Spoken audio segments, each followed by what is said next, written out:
दिन के 2 बजे है। नमस्कार, मैं हूं राशिद। करेंगे बड़ी खबर से शुरुआत। लोकसभा चुनाव के नतीजे आने में अभी करीब 17 घंटे बाकी हैं, लेकिन उससे पहले ही दिल्ली से लेकर गांधीनगर तक बीजेपी में सियासी सरगर्मियां बढ़ने लगी हैं। बीजेपी और संघ के बीच लगातार संघ में बैठकों का दौर जारी है। आज सुबह करीब 11:15 बजे संघ के नेता सुरेश सोनी और रामलाल और सौदान सिंह राजनाथ सिंह से मिलने पहुंचे। वहीं राजनाथ सिंह से उमा भारती और अमित शाह ने मुलाकात की। उमा भारती ने गडकरी से भी मुलाकात की। उमा गडकरी से 2 बार मिलने के लिए पहुंची।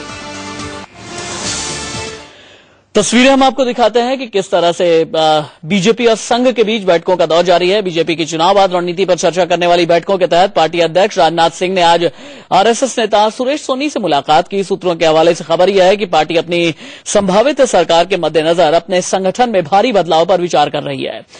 माना यह भी जा रहा है कि इस बैठक के कई मायने हैं। बीजेपी संघ की कोशिश यह है कि सरकार बनने की स्थिति में पार्टी या बाहर किसी भी तरह का तूफान खड़ा ना हो। बीजेपी ने पहले ही स्पष्ट कर दिया है कि उसके दरवाजे ऐसे किसी भी पार्टी के लिए खुले हैं जो उसके एजेंडे का समर्थन करने को तैयार हो।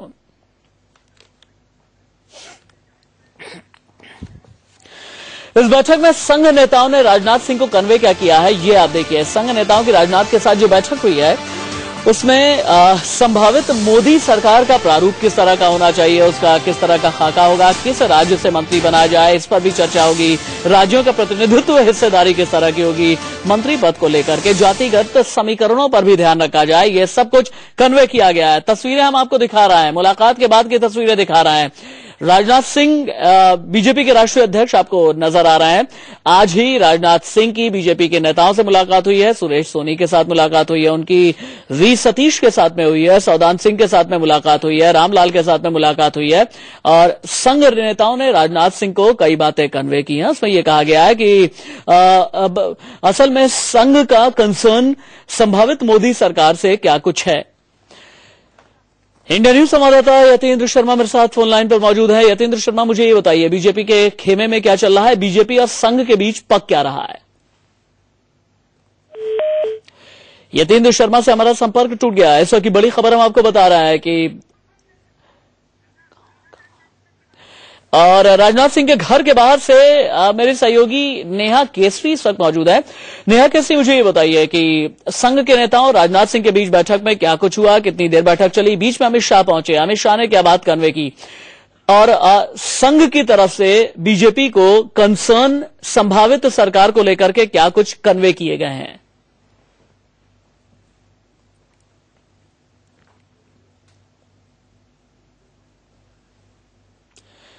नेहा केसरी, आप सुन पा रही हैं मुझे? चलिए, नेहा केसरी से हमारा संपर्क नहीं हो पा रहा है। नतीजे से पहले बीजेपी में मुलाकातों का दौर जारी है। यह बैठक राजनाथ की कल अहमदाबाद में बीजेपी के प्रधानमंत्री पद के उम्मीदवार नरेंद्र मोदी के साथ बैठक के बाद हुई है, जिसमें पार्टी के वरिष्ठ नेताओं अरुण जेटली और पूर्व पार्टी प्रमुख माफ कीजिएगा नितिन गडकरी भी मौजूद थे। बीजेपी के शीर्ष नेता जहां अगली सरकार में लाल कृष्ण आडवाणी और मुरली मनोहर जोशी जैसे नेताओं की भूमिका पर काम कर रहे हैं, वहीं वो पार्टी में परिवर्तन पर भी चर्चा कर रहे हैं, जिसमें पार्टी के संचालन मंडल में बदलाव शामिल है। मेरे सहयोगी नेहा केसरी मेरे साथ में मौजूद है। नेहा केसरी, मुझे ये बताइए, संघ के नेताओं राजनाथ सिंह के बीच जो बैठक हुई उसमें क्या चला? अमित शाह बीच में पहुंचे थे, कितनी देर बैठक चली, किसने किससे क्या कहा?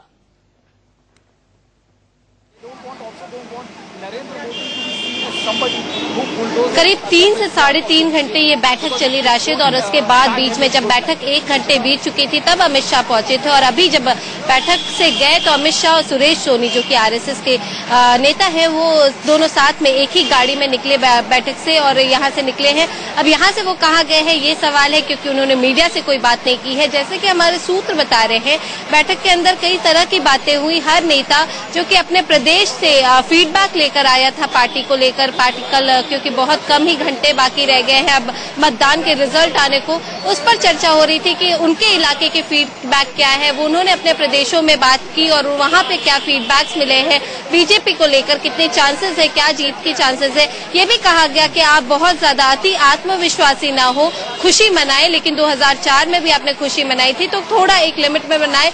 और इस सब को लेकर बातचीत हुई। अगर गठबंधन से थोड़ा भी बहुमत से कम आ जाता है, नंबर कम आ जाते हैं, तो फिर आगे किन पार्टियों से चर्चा हो सकती है, इस पर चर्चा की गई। आगे सरकार में किनकी क्या भूमिका होगी, कौन क्या उम्मीदें रख रहा है, कौन से नेता क्या उम्मीदें रख रहे हैं, इन सब को लेकर के बैठकों में चर्चा हुई।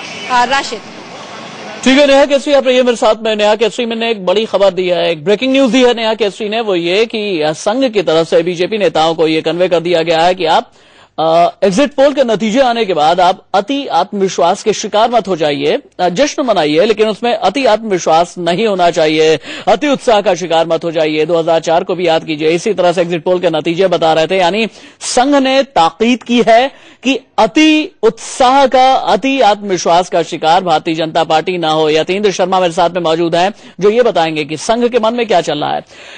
यतीन्द्र, एक खबर यह भी है कि राज्यसभा में एनडीए की थिन मेजॉरिटी है और इसीलिए संघ को सबसे बड़ी चिंता यह है कि अलायंस को साधने की कोशिश किस तरह से की जाए।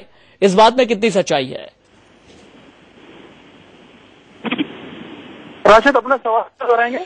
सवाल मेरा यह है कि राज्यसभा में एनडीए की थिन मेजॉरिटी है और इसे लेकर के संघ बहुत ज्यादा चिंतित है कि अलायंस को किसी तरह से साधा जाए ताकि राज्यसभा में शक्ति जो हो एनडीए की और ज्यादा बढ़ सके।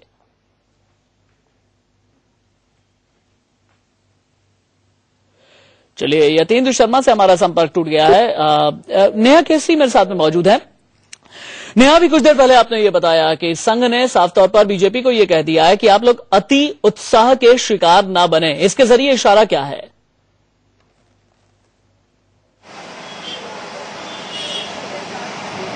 इसके जरिए इशारा ये है कि पिछले दिनों जो हम बैठकें देख रहे थे, आरएसएस में भी बैठकें हुई थी, नरेंद्र मोदी मिले थे रात को 2 घंटे के लिए, उसके बाद रविवार की सुबह राजनाथ सिंह ने मुलाकात की थी।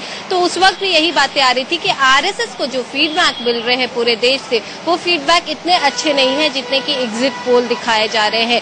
उनके फीडबैक के अनुसार बहुमत से थोड़े कम रह जाएंगे और इसीलिए वो कह रहे हैं कि आप पहले ही इतनी खुशी ना मनाएं, पहले ही आप लोगों से भी बात करें और ऐसे कई लोगों को भी तैनात कर दिया जाएगा अब, जो कि पर्दे के पीछे रह के अन्य पार्टियां जिनसे कि वो बहुमत, जिनसे कि वो गठबंधन कर सकते हैं और बातचीत हो सकती है, उनसे पर्दे के पीछे बातचीत अब शुरू हो जाएगी राशिद, और बातचीत की जाएगी पर्दे के पीछे कि आखिर अब आगे क्या करना है। लेकिन पर्दे के पीछे की बातचीत से ठीक पहले एक बड़ी टफ पॉलिटिकल पोस्टरिंग जयललिता ने दिखाई है। नेहा केसरी, नेहा, पर्दे के पीछे की बातचीत से ठीक पहले एक बड़ी टफ पोस्टरिंग दिखाई है जयललिता ने।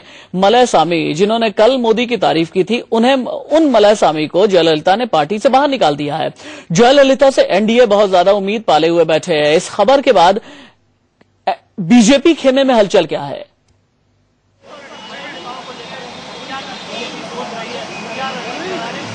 जी बिल्कुल, इसलिए हलचल और बढ़ गई है और इसलिए बैठकों का दौर जारी है क्योंकि अभी तक एआईडीएमके को बीजेपी अपना एनडीए अपना ही मान रहा था। उन्हें लगता था कि एआईडीएमके कुछ भी हो जाए जयललिता उनके साथ ही जाएगी। कहा भी जाता है कि जयललिता नरेंद्र मोदी को अपना भाई मानती है और उनमें रिश्ते बहुत मधुर है, काफी ज्यादा अच्छे रिश्ते हैं, इसीलिए वो उनके साथ नहीं जाएंगे। लेकिन जयललिता और ममता बनर्जी तो एक ऐसी नेता है जिनके बारे में कहना मुश्किल हो जाता है कि वो आखिरी वक्त में क्या फैसला लेंगी। तो इस वक्त भी यही हुआ है। मलय स्वामी ने जो कि मोदी की तारीफ की, उन्हें पार्टी से निकाल दिया गया है।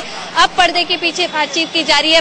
अभी भी बीजेपी बहुत ज्यादा निराश नहीं है, उन्हें लगता है कि एनडीए अभी भी बात करेगी तो जयललिता को मनाया जा सकता है, बहुत ज्यादा दूर की बात नहीं है। और एनडीए अगर बहुमत से कम भी रही तो इतना तो तय है कि एनडीए को ही ज्यादा सीटें आने वाली है। ठीक है, लेकिन बीजेपी के दिल में